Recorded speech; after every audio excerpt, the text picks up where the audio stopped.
Hello everybody, Prow here, and welcome to another episode on the Bedrock Guide. And 1.17 is almost here. It is the morning for me before 1.17 releases, and I thought you guys might be wondering, what can I do to make 1.17 more of a thing in my world, right?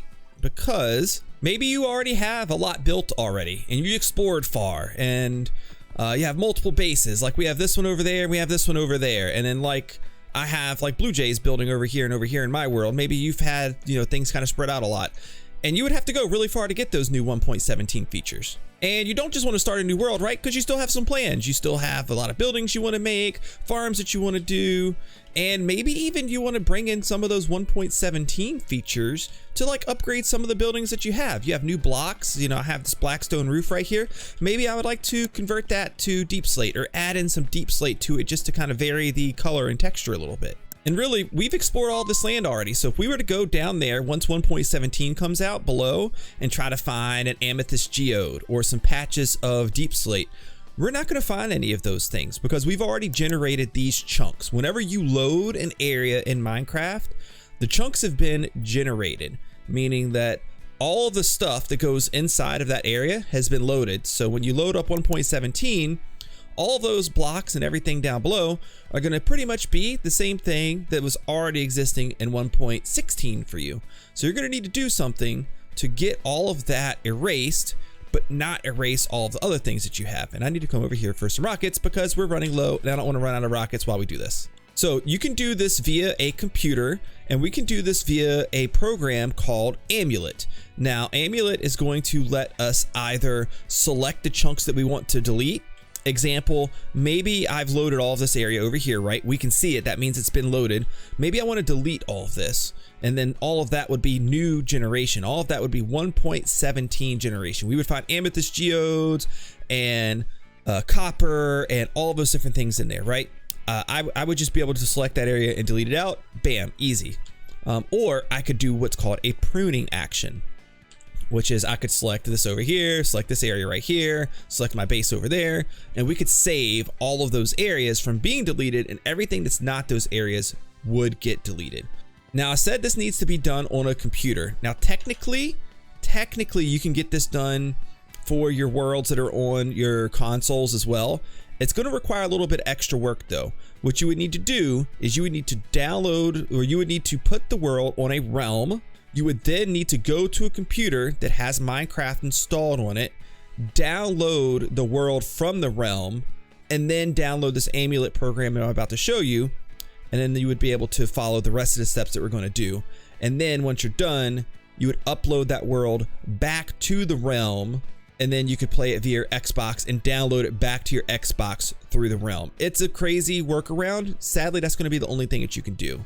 We got a couple of things to prep first. So what I'm going to end up doing in my world is I'm going to end up pruning the world. I'm going to keep the areas that I want to keep, and everything else I want to get rid of it. I want to delete all the data so all the chunks are freshly loaded for 1.17. So really what you want to do is just take note of all the areas that you have things. Now you're going to be able to also do this in Amulet, but it's probably going to be easier to plan in game, and you're going to want to make sure 100% that you don't miss anything, because once you delete the chunks, they're gone unless you make a world backup, which we're going to be doing that too. So we have the farming area here and the new farm out there for the drowned. And then I got to take a look at what else do we need to save. So we have our main base area right here. And then we also have out this way all of Blujay's stuff. So we got to make sure that we save all that. And I've actually already checked with him in advance to make sure he doesn't have anything outside of the areas that I already know about, which is his base area here, the Pirate Cove, and the farms that are right here. Also keep in mind that when we're doing this pruning, you do it by dimension. So for Blujay and I, we're not deleting anything in another, so we don't have to worry about that. And we're taking this opportunity to delete all of the chunks except for the main island in the end. That way, when we go out to get shulker boxes and elytra again and that sort of thing, we have freshly or newly loaded chunks there, and then we can not have to go out as far. Also, if you have a larger world, if you play on a realm with a lot of family members or friends, if you have a server that a lot of people play on, pruning is actually very important to do periodically because the size of the world, meaning the amount of like data or information that's in it, how many gigabytes or megabytes it is actually really important, because on Minecraft Bedrock Edition, the bigger your world size actually really slows down the game a lot, especially once you get to and go over 1 gigabyte. So it's a good idea every so often, maybe every few months or so, to go through and perform this action. That way you don't have that performance hit on your world, and you can play the game a lot smoother and a lot more enjoyably. All right, so I have taken note of all of the locations that I would like to save. Let's go ahead and let's take the world and let's load it into Amulet. Now, one thing that I highly advise that you do before you do this, please make sure you do this so you don't mess up your world. Go to your world, whatever it is, click on the edit button and make a copy of the world. Go down here, copy world, and then just make sure that when you do this, that you use the copied version of your world. I'm just gonna leave it named like that, copy of Bedrock Guide.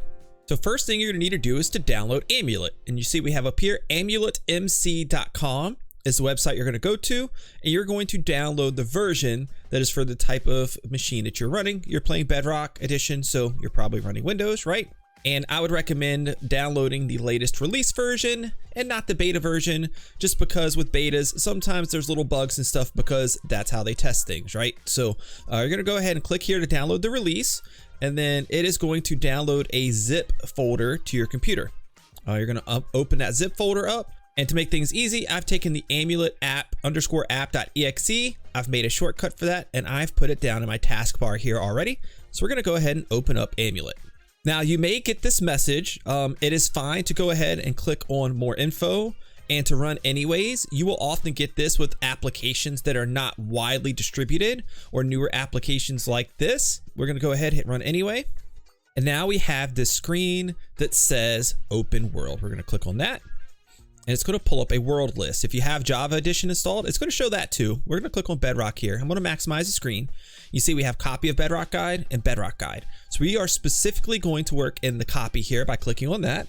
And because Amulet is actually opening the game files through the applications made here, it's going to take a little bit to open. It's actually opening a complete 3D rendering of the world. Now, I'm not going to go over all of the features of Amulet because it has quite a lot. But I do know one of the things that they have planned for development is an easier and quicker and more or less resource intensive way of opening up worlds that does not include opening the 3D version of the world. We have the application open now. We're going to click on 3D editor. It's going to take a moment to render in the world, and you're actually going to see a live like 3D like rendering, almost like your in-game version of the world. We're not going to mess with that part today. And here we go. We are actually in the Minecraft world. You could kind of move around and do things by turning, using the WASD keys to move, etc. I am going to recommend, let's see, if we can stop looking around here. Hit escape. I'm actually going to recommend you go to options and then take the render distance and bump it up as high as your computer can handle. It's going to take a while for the world to render in. It's going to be important for what we're about to do. We're going to set it to 50, hit OK. And then we're going to go to this little top section up here where it says 3D. We're going to click that and get a 2D view of the world. And then we're going to scroll our mouse wheel down and scroll out. And what we need to do is we need to find the areas where our base is located. Now you can do that via coordinates if you know the coordinates, right? So if you know the center of your base, I can't remember mine. So we're going to go 400 and 200. I don't know if that's it or not. Yeah, that's about right. It's going to be somewhere like right in here, I think. Yep, there it is. So I kind of see it rendering in right here. I'm going to go ahead and I'm going to put that center. So that way we're rendering around that.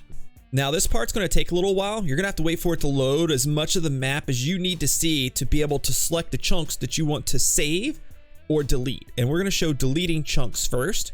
And we're actually going to go ahead now. We're going to click on down here at the bottom of the screen. We're going to click on chunk. Now you can see here on the map a number of different areas. So we have right here, which is my like starter base area. You have BlujayGames starter house area. I think right here is what this is. Then you have up here is my main base. You have BlujayGames main base area right here. So we have a couple of different things that we can do. Number one, let's say I really just wanted to delete a bunch of the chunks around my main base here, and I was just going to use those to kind of like look at the new 1.17 stuff and just leave everything else the same. So what I would do is I could go up here, I can drag to select chunks, and I know that none of this will get any of my existing stuff right now. It's always good to be safe, right? And then I'm gonna hold down the control button, and then I can drag, let's say from right here, I could drag and select all of this right here. Now I have all of these chunks selected. I can hit delete chunks, do not hit prune. I can hit delete chunks, and it will delete those chunks from the game. That means that they will not show up at all in Amulet anymore. You won't see anything, you'll see blank space. And then when you load up your Minecraft world, all of those chunks will be new generation. They will all be 1.17 base generation, and you may end up seeing some jagged edges when you go down into your caves and that kind of stuff, where maybe like some new things, new generation is happening with new blocks and that sort of thing. So just kind of be aware that could happen. You shouldn't really see much of anything in terms of the surface that looks drastically different. So I've gone through and deselected all the chunks that I had selected before. Now we're going to work on pruning. So if I'm going to prune, I'm probably going to select a larger area, right? So what I'm going to do is I'm going to start out down here to the bottom right of my base area, my starter base area, about a little ways. So we'll probably like start out like right here. And we're going to drag up and across and gather everything between my base and BlujayGames' base. And we'll grab a few chunks around too, just in case there's things around the bases like underground and such that I'm not accounting for that we don't want to delete. So I can select all of that. Also, I happen to know that up here a little ways, I have my farms that I've done before. So I'm going to actually right click and drag the map up. I'm going to see if I can find those. I don't have the coordinates on me, but I generally know where it is. All right, here we go. A little bit of drag around. I found it. Here's the squid farm area. And then the gold farms up here, the mob farms down there. And that should also mean that up here a little ways, we should also end up rendering in the new drowned farm. Okay, and after I loaded up this area down here, I kind of dragged up and found this area here. So what I'm gonna do is I'm gonna hold the control button. If we do that, we're keeping the selection down there, and we're selecting this at the same time. I'm just gonna start from probably like right down here, and then drag up and across, and select all of these chunks too. I am now ready to prune. Make sure you get all the areas that you want, and keep in mind, this is only gonna prune the overworld. It's not going to do anything to the nether or the end, which is maybe going to be things that you want to do. The process is the same though, and I'll even show you guys how to make that change here in just a moment. But what I'm going to do is I'm going to take this, I'm going to hit the prune button, and here you go. It's going to run the operation. It's going to delete everything that is not inside of that area that we just selected. Now, once all of your chunks finish deleting, make sure you go up here to the top right and click the Save Changes button. That will save all of the changes to your world. Also, by the time you see this video, it's possible that a new version of Amulet will be out that is going to add some changes. I was talking to one of their developers, and if you're doing this before the change goes into effect, one thing you might notice is if you have a pretty large world, deleting the chunks can take a little bit of time. And one of the reasons it takes so much time is it reloads all of the original chunks after you do the delete. That way, if you want to go back, you can do that. But they are adding in an option that makes it so you can skip that step that will significantly make it a lot faster for you to be able to trim your chunks and save your world and go back into it. So just kind of keep a lookout for that. I don't know where they're including it, if it'll be in the options, or I'm imagining they'll probably add something like right down in here with the delete chunks, delete unselected chunks, maybe a little checkbox or something. So just keep a lookout for that. They have a lot of plans, so things could change by the time this video comes out. Okay, and looks like we chopped off a lot of extra space. We went from 1.3 gigabytes down to 161 megabytes. That's going to give us a big performance increase. Now what I'm going to do, we did the trim to this. I'm going to click on it. I'm going to copy it again. So now we have copy of. What we're going to do is we're going to go to that copy that we just made. We're going to actually load it up. I'm going to put myself in creative mode in this copy, and we are going to, hold on, let me clear these effects. And we're just going to check and make sure everything's still here. So we got BlujayGames' base right there. That's good. I can see mine from here. That's good as well. There is my town. So we know that's good. There's the witch tower. I can see BlujayGames' base from all the way over here. So everything there is fine. And then what we'll do, we'll pop over to the nether really quick to make sure everything in the nether looks good. We didn't touch anything in the nether, so nothing should have changed there. Look, this render distance is so crazy. I can see the mob farm all the way from over here. Okay, here, let's hop in the nether. We'll take a shortcut there. Okay, that's perfect. We popped into our nether hub. Nothing has changed here. Let's pop into the mob farm side, and mob farm is here. The squid farm and gold farm is there, and there is the trident farm. So everything looks like it's stuck. We got to check one more thing. We want to make sure that the chunks that we chose to delete actually got deleted. And the best way I can think to test this is we're just going to go down into our little mine shaft area here and see if we have new chunks that have been generated down here. I shouldn't have to go down too far, and we should see that this hallway ends kind of soon, and we'll see if we can see any of the new blocks. And look, there it is. It's perfect. We got deep slate right there at the end of this hallway. That's awesome. And then, ooh, we got some tuff too. Cool. Awesome. We got new blocks. That means this works, and I can go ahead and get it uploaded to the Bedrock Guide world. And here we are back on the Bedrock Guide server, and we're just gonna do one final check to make sure these chunks got deleted properly. Obviously our base is still here, that's good, and I don't feel the need to go around and check everything because we just uploaded the world. It should be fine, but let's just go through and we'll make sure that we have new chunk generation down here. And here we are, it's there. Let's go ahead, let's do it. Let's gather our first 1.17 block on the Bedrock Guide server. Yeah, we have deep slate. Awesome. So back up here a little bit. So what I think we're gonna do is we're gonna call it an episode, and in the next episode I want to go through and discover and show you how to find all of the new 1.17 blocks in a survival world in Minecraft. So stay tuned for the next one. Also, if that sounds interesting to you and you haven't already, click the subscribe button. What are you doing? Subscribe, and click the like button too if you don't mind, and drop me those comments down below on anything else you would like to see in the Bedrock Guide. Appreciate you hanging out, and see you guys next time. Bye.